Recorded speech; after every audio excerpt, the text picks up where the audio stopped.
Who else is having a great time with the Booker Prize this year? I'm having a blast. I have all the shortlisted books here today. That's too heavy for me.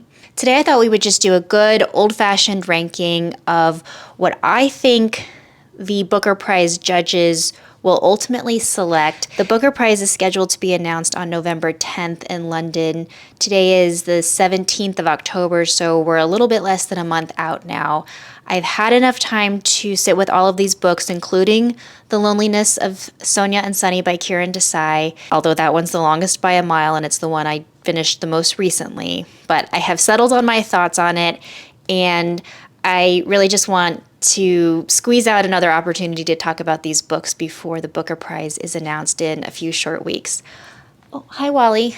We are dog sitting my brother-in-law's dog, Wally. So please, ignore him or tell him how cute he is. We're going to start with my ranking. So all 6 books in reverse order. I'm going to make you wait on this one. There's absolutely no criteria for this other than these are the books I enjoyed as a reader of these books and the things that appeal specifically to me. So it's entirely subjective, and I'll give you a little spoiler. It varies quite a bit from what I think ultimately will win. I'm not going to go too in depth on any of them. I'll touch on some of the themes, do very light, broad stroke type summaries. But if you would like to hear my thoughts and more in-depth summaries, I believe with the exception of The Loneliness of Sonia and Sunny, I have reviewed every single one of them, including Flashlight that had a standalone review. That one is spoiler-free, but just be warned if you do check out that video, which please do, that it's going to be a little bit more in-depth than what I do with my monthly reading wrap-ups. In 6th place, no recency bias here, I have The Loneliness of Sonia and Sunny by Kiran Desai. This one is very sprawling. It's 670 pages. Those of you who are dialed into the Booker Prize know that this is the first book that Kiran Desai wrote since she won the Booker Prize. I think in 2006, like almost 20 years ago, basically, she won for The Inheritance of Law. So this is her grand return, not just to the Booker Prize, but to writing in general. And she did not waste the opportunity, I will give her that. Sonia and Sunny is about our titular characters, Sonia and Sunny. They are both Indian. They are both from very prominent families in India. They both have spent time in America, so they have a lot in common. The hook of this book is that, that rhymed, their families have tried to orchestrate an arranged marriage, but Sonia and Sunny end up meeting on kind of a chance encounter, and they end up falling in love naturally. But they bump up against all of these other obstacles from past experiences, from their own separate experiences growing up in India and coming from the families that they come from, and then as they were trying to navigate their place in their new lives and their new worlds. If I had to distill this book down, and it's almost impossible to do because, as I said in my last video, it's kind of a mess of ideas, it's kind of a mess of themes. There is a lot going on in all of these pages. But I believe this is primarily about disconnection in a hyper-connected world and the loneliness that we can all feel sort of ironically despite our hyper-connectivity, and how this kind of state of existence crosses countries, it crosses classes, and it crosses cultures. I have settled on feeling admiration for this book more than liking it. I certainly didn't love it, but I found it a little bit too diffuse to land emotionally. There's just something that didn't quite click for me, and I can't really pinpoint what that is other than I didn't feel quite as emotionally connected to our characters as I'd hoped to feel after 670 pages, and that is ultimately why for me it's in 6th place. Now, why it could win. It is got the big Booker themes. Like, it is a Booker book. We've got identity, globalization, belonging.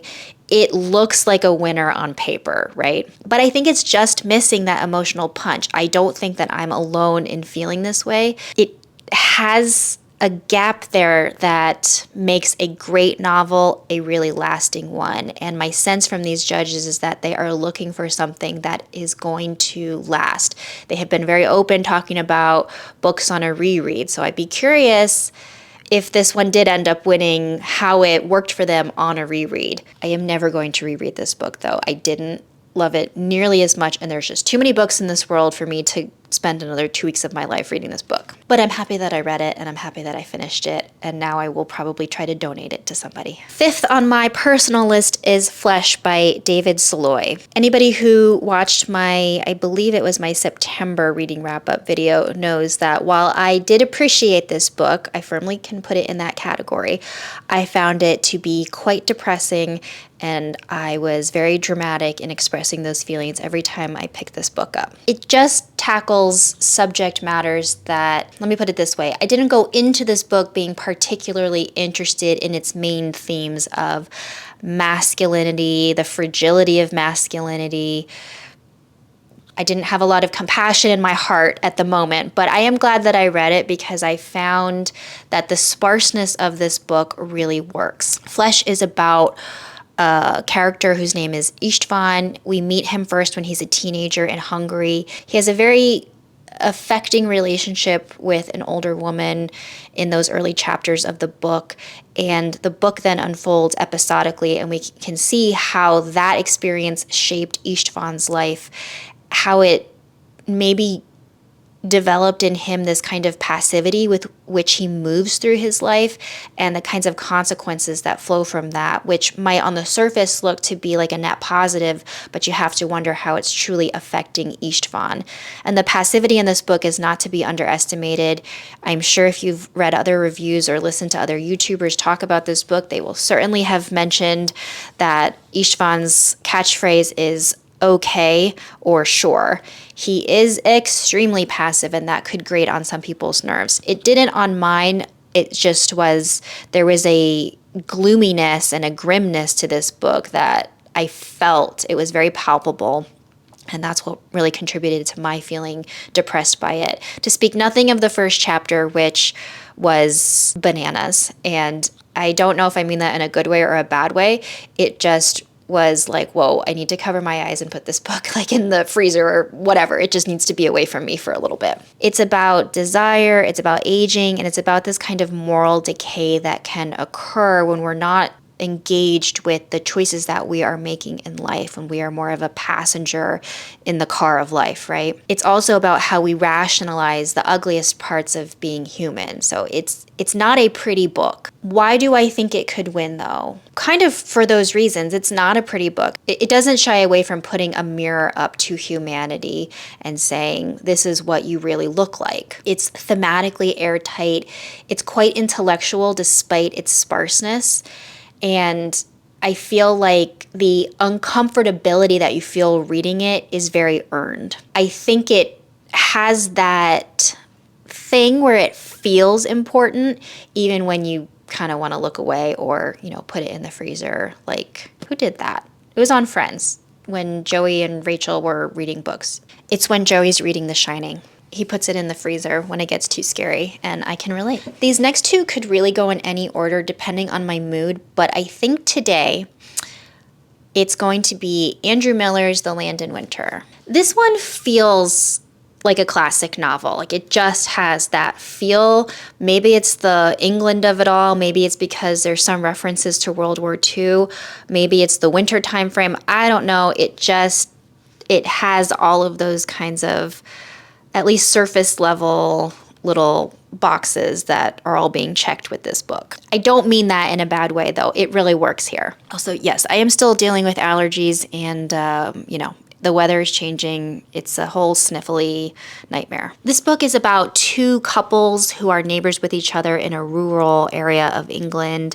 I can't remember off the top of my head, but again, I did a more in-depth review of this with my September reading wrap-up. It's a very quiet novel. It's very atmospheric, and it is a very claustrophobic novel because there are all of these relationship dynamics going on between our characters, mainly within their marriages, but also internally within each of our characters.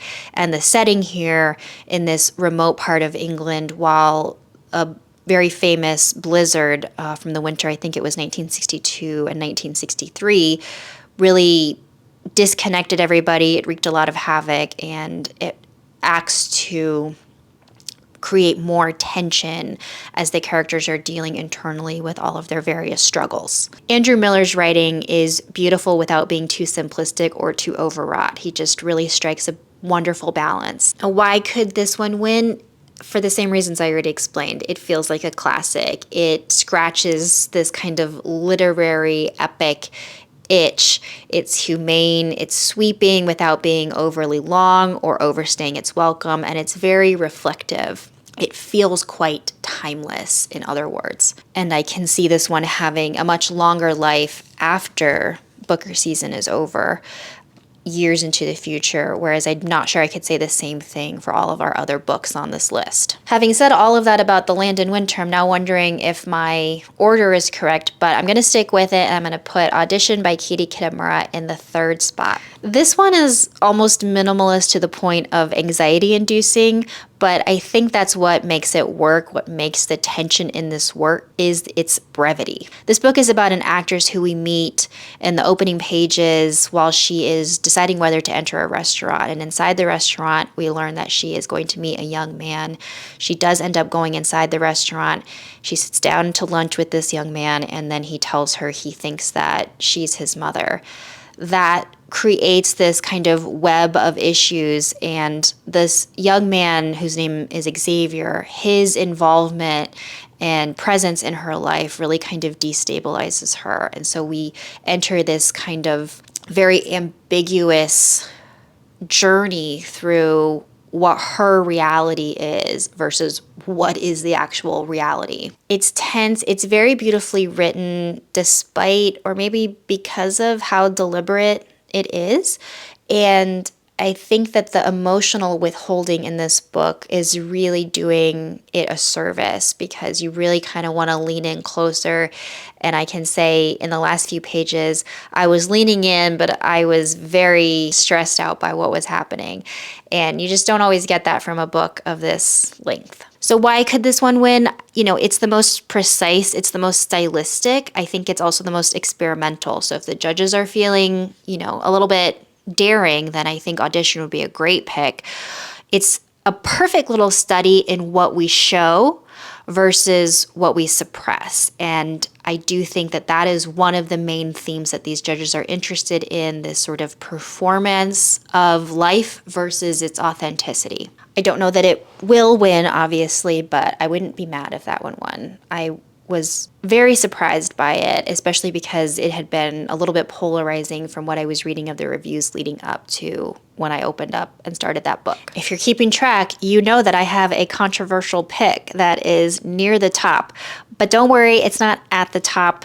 My number 2 spot belongs to The Rest of Our Lives by Ben Markovitz. I know a lot of people found this one boring. I personally found it quite brilliant. And the longer I've had to think about this book, the more it has grown on me, honestly. So I hope that you don't dismiss all of my opinions just because I like this book. If you hated it, I think that there's room for different opinions, and there's a reason why this one resonated with me. I talk about it again in my wrap up. The Rest of Our Lives is middle-aged ennui in a way that is, I found to be so relatable.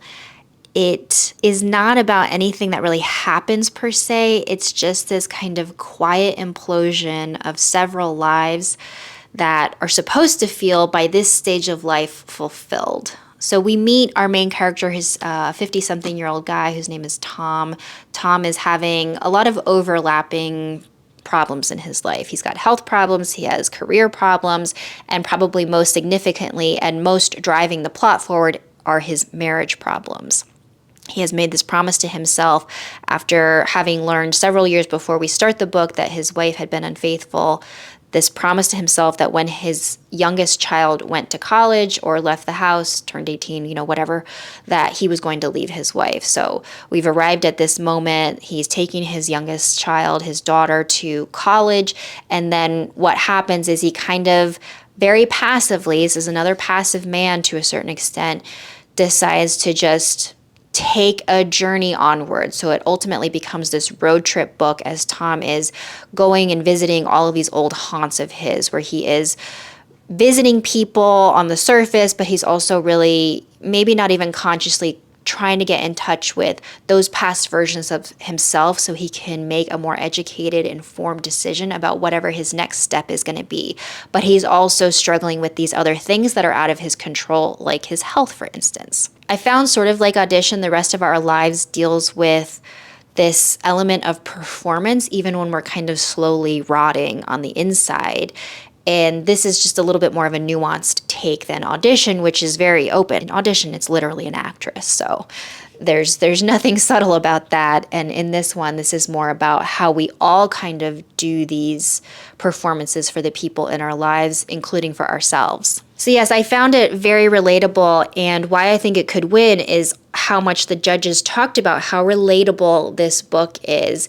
And considering, I don't know how old all of the judges are, but they do seem very intrigued and drawn to these novels that are dealing with thematically ideas of middle age approaching, or we're in that stage of our life, and how life can do its reckoning with us when we reach these like late 40s, 50s, maybe even into early 60s time frame. If the judges are in this kind of melancholy, introspective mood, as they do seem to be to me, then I think that this one hits those marks maybe better than all of the other ones, at least in a way that's more, again, relatable than any of the other ones. Well, this will come as no surprise to anybody who has watched my previous videos, including the standalone video that I did for only Flashlight. Flashlight's the only one that received that kind of attention and treatment from me.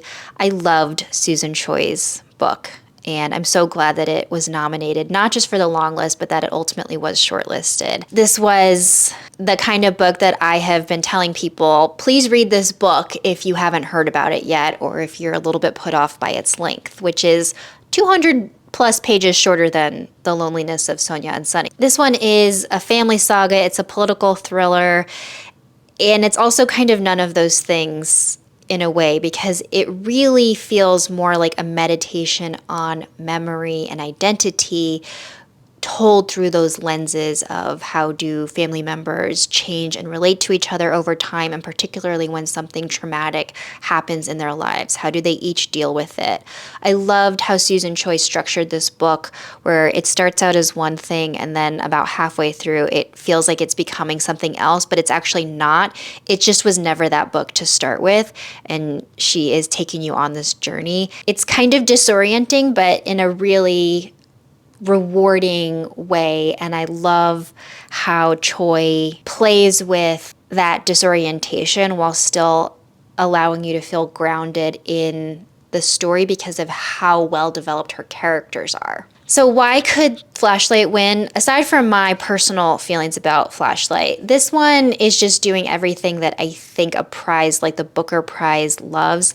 It has the structure, it has the emotion, and it feels like, again, this sort of existential despair that has a certain sense of gravitas to it. It's daring, but without being too daring. It is emotional, and somehow Choi manages to do that in a very elegant package. I will be fine if this one doesn't win, but of course, I'm really rooting for Flashlight. I would love to see it win. But, and although I would love to see Flashlight win, I don't think that it will. I believe, do a little drum roll, the winner of the Booker Prize will be Flesh by David Saloy. I have no authority, no credibility, no credentials, no nothing to make this prediction. So please take this with a huge grain of salt. This is just what I think. And I think you could argue that Flashlight actually is the safest pick. But I think if the judges are trying to balance being safe while still being a little bit provocative, then Flesh actually hits those marks better. It captures all of the themes that I think these judges are interested in. Masculinity, the fragility of masculinity, identity across cultural experiences, regret and consequence. I mean, it's really hitting on everything, and it's doing so in a stylistically slightly experimental way that some of the other books are a little bit more traditional, save for Audition, in terms of their structure and storytelling. I feel like Flesh has had the strongest reactions on both sides of the line. Most people didn't like The Rest of Our Lives. So while I can say that that book is polarizing, I think most people kind of fall on the, I didn't really like it, and I don't understand why this book was shortlisted. Maybe some people even don't understand why it was longlisted. So I don't really think that that counts. Like, this one has people who really love it and people who are kind of scratching their head over, like, what did I just read? Or I just feel kind of indifferent to it. I've seen it across the board, and I can understand all of those reactions. So when a piece of art is evoking that kind of response, I feel like it's hard to ignore. And I feel like these judges are quite dialed into what the general reactions have been. And so, yeah, I think Flesh really just hits all of those marks. Flesh is one that I might reread at some point in my life if I feel like being utterly depressed again. So, probably not. So yeah, I'm definitely coming from maybe a safer prediction standpoint. And I think, truthfully, I really do think that any of these books has a fair shot at winning. They are all thematically coherent and cohesive, and they all relate to each other in various ways. They kind of all talk to each other in various ways, but they're also just like wonderfully diverse in their scope, in their tone, in the structure, and how the authors are approaching their characters. I loved how different each of them felt, even when I could pick up on these kinds of thematic patterns. And I'm just thankful that I decided to do this, and that the judges, in my opinion, made such a strong selection of all of these books, but the shortlist particularly. I was really happy about it. With all of that said, I am just some girl on the internet giving her opinion, and I'd love to hear what other people think. Which one do you think might win, and why? I'm curious about the why of it all, because like I said, I think you could make a great argument for any of these, and I like to hear what each person who's reading these books is taking away from them, because that might also enrich my own experience. So it's not completely altruistic. I want you to convince me why I should like one book more than another one. Yeah, that's all for me. I really enjoyed making this video. I love a good ranking. And we're at that time of the year where a lot of those kinds of videos are going to be coming out, and I'm really excited about it. So if you liked this video, please consider giving it a like. And if you do want to see more from me, then please consider subscribing. I plan to make, all of the end of the year videos as best as I can. And in general, as I said, I try to do at least 1 or 2 videos per month, more if my schedule allows for it. See you guys in the next one. Bye.